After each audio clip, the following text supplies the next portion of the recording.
Mi padre fue administrador de un rico y poderoso ganadero de la región, dueño de grandes extensiones de terreno y de los destinos de muchos peones y ayudantes que trabajaban en sus ranchos. Por el año del 85, el ganadero compró un rancho cuyas tierras estaban cercanas a las faldas del Cerro de la Pitaya, en Pánuco, Veracruz. Lo había adquirido para la engorda del ganado y debido a la riqueza del pasto y los ojos de agua de la zona.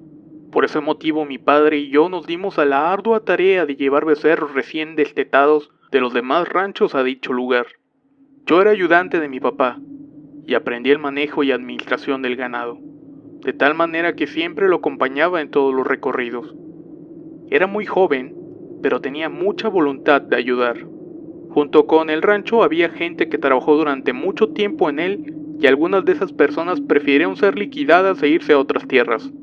Sin embargo, hubo un vaquero que trabajaba como cuidador con los anteriores dueños, Pancho, y le pidió a mi padre seguir trabajando para el nuevo dueño.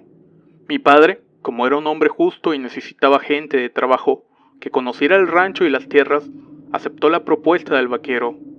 El trabajo de acarrear el ganado era bastante arduo y un día lo fue más que otros días, por lo que se nos hizo de noche. Como era tarde, mi papá decidió que nos quedáramos a dormir en las galeras, en las cuales teníamos camastros provistos de pabellón contra mosquitos, y lo necesario para pasar la noche en ese lugar. Nos reunimos alrededor de una fogata, mientras cenábamos unos vaqueros, mi papá y yo. Ya entrada la noche, platicábamos acerca de las actividades del rancho. De pronto, algo llamó mi atención. Era un fuego amorfo que iba y venía por el potrero e iluminaba las copas de los árboles. Serían varios de estos fuegos que se reunían y volaban por todo el pastizal. Mi primera reacción fue correr y esconderme, pero mi padre me miró con una mirada severa y apretándome el brazo me dijo: «No te espantes, cabrón, esas son brujas, no nos harán daño si no les prestamos atención». Todo eso me sobrepasó. A pesar de las historias contadas por mi abuelo y mi padre, aún me ponía nervioso de ver ese tipo de cosas extrañas.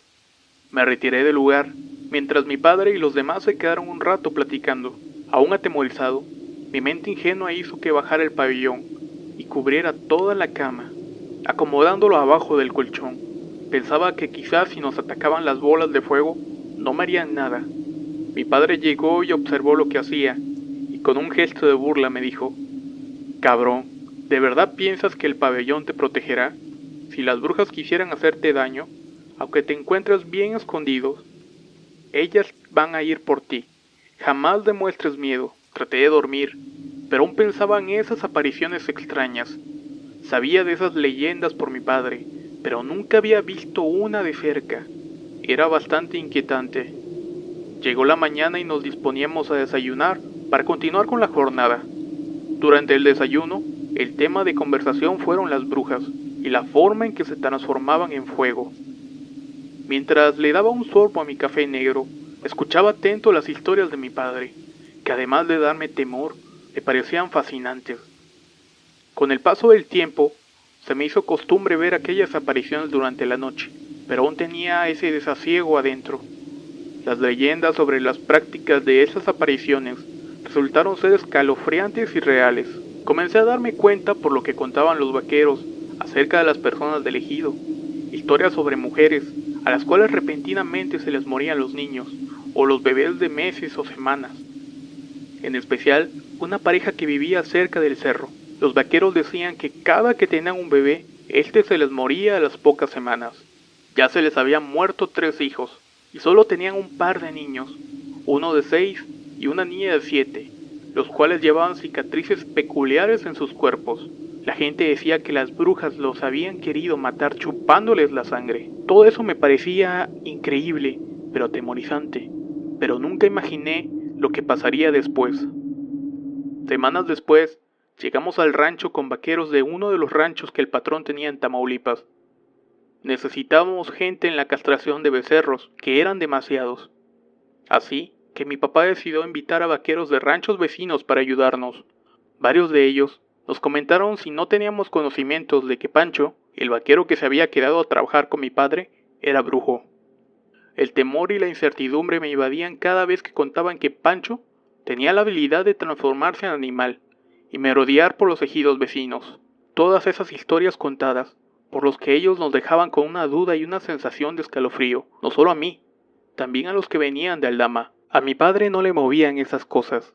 Era un hombre bastante bragado y de un carácter especial, que lo mantenía siempre firme ante cualquier situación.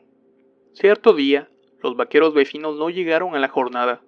Se nos hizo extraño, ya que se les pagaba y se les daba las criadillas de los becerros para que se las comieran. Continuábamos con el trabajo, y durante la mañana llegaron unos hombres al rancho.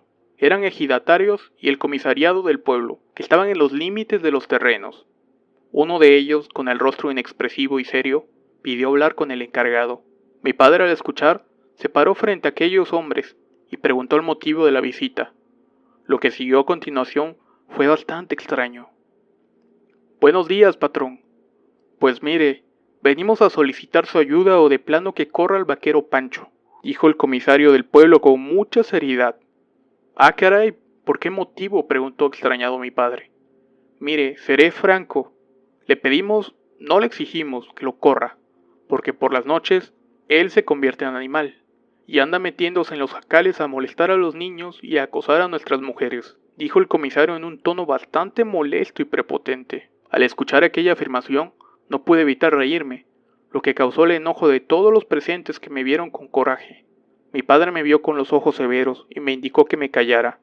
No lo puedo correr, es responsable y trabajador con el rancho, afirmó mi papá determinado. Mire, patrón, si no nos cree, esta noche lo esperamos en el ejido y le mostraremos de lo que es capaz ese vaquero. Véalo con sus propios ojos, le dijo el comisario impaciente. Mientras mi padre lo miraba reacio, los hombres montaron en sus caballos y se alejaron. Mi papá se quedó con una enorme duda y decidió ir al pueblo por la noche, sin que Pancho se enterara. Esperamos a que cayera la tarde y nos dirigimos al caserío donde el vaquero se escondía. Yo aún pensaba en todo eso, y tenía dudas más que temor. Por eso decidí quedarme y acompañar a mi papá, sin saber que esa decisión marcaría mi vida y mi entendimiento sobre las cosas sobrenaturales. Llegamos a la ranchería donde habían varios hombres, todos ellos iban armados, con varas hechas de bejuco, pedazos de manguera negra para riego y las cuartas para caballos. Nos dirigimos a un jacal hecho de adobe y techo de lámina que estaba alejado del caserío. Parecía abandonado. Entramos y lo que vimos nos sorprendió. Había muchas cosas extrañas, restos de esqueletos y cráneos de animales, ropa sucia hecha bola en un rincón, hierbas de todo tipo y pedazos de piel, al parecer de cerdo, regados alrededor de una olla hirviendo. Todo eso era impresionante. Uno de los hombres cerró la puerta y se hizo la oscuridad. Hacía calor al interior. Otro encendió una lámpara de petróleo que estaba en la mesa, mientras que otro quitó unas varas que tapaban un hueco en la pared y cargaba un pedazo de lámina, con el que taparía el hueco una vez que entrara la supuesta bestia. Pasaron las horas y todos los que estábamos dentro del jacal sudábamos copiosamente, mirándonos unos a otros y en total silencio. Mi papá dormitaba y yo tenía los nervios de punta. Aquel lugar de pronto se me hacía enorme. El juego de sombras siniestras reflejadas en la pared por la tenue luz de la lámpara le daban al ambiente un aspecto todavía más terrorífico. El silencio era incómodo y el calor lo era aún más. De pronto, los nervios de todos nos pusieron en alerta al escuchar el tronido de ramas en el exterior. Algo se acercaba al jacal. Todos tomaron posiciones y el hombre de la lámina se acomodó encima del agujero de la pared para tapar cuando entrara lo que fuera por ese hoyo. Otro de los hombres atenuó la luz y apenas si se veía. Mis ojos se acostumbraron a la oscuridad y cuando volteo a ver a mi papá, algo entra por el agujero y el hombre de la lámina la deja caer poniendo sus pies encima de ella. Lo siguiente fueron golpes frenéticos e insultos a algo que estaba en medio del cuarto. Era un animal de aspecto humanoide que tenía rasgos felinos, de piel café y orejas largas, de ojos amarillos y un par de colmillos que sobresalían de sus labios. Aquella bestia empezó a quejarse del dolor provocado por los golpes de los palos, las mangueras y las cuartas de aquellos hombres. Aullaba de una manera aterradora y lastimosa. Quise taparme los oídos para no escuchar los gritos. Apreté fuertemente la mano de mi padre, el cual, agazapado conmigo en una de las paredes del jacal, estaba viendo cómo masacraban a aquella bestia. En algún momento el hombre de la lámina pierde el equilibrio y se cae sobre sí mismo. En ese instante se da cuenta la bestia y logra escapar.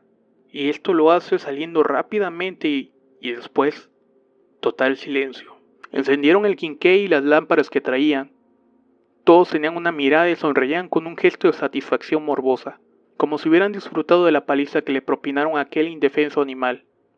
En el piso habían rastros de piel y sangre. El comisario se acercó a mi papá y lo vio con firmeza. ¿Ya vio, patrón? Es cierto lo que le dijimos, le dijo mi papá en un tono de soberbia. Yo solo vi que aporrearon a un animal y no vi más. Mire, patrón, si aún no cree, vaya al amanecer a la casa de Pancho y dése cuenta de una buena vez que si no lo corre nosotros haremos lo nuestro y lo vamos a castigar.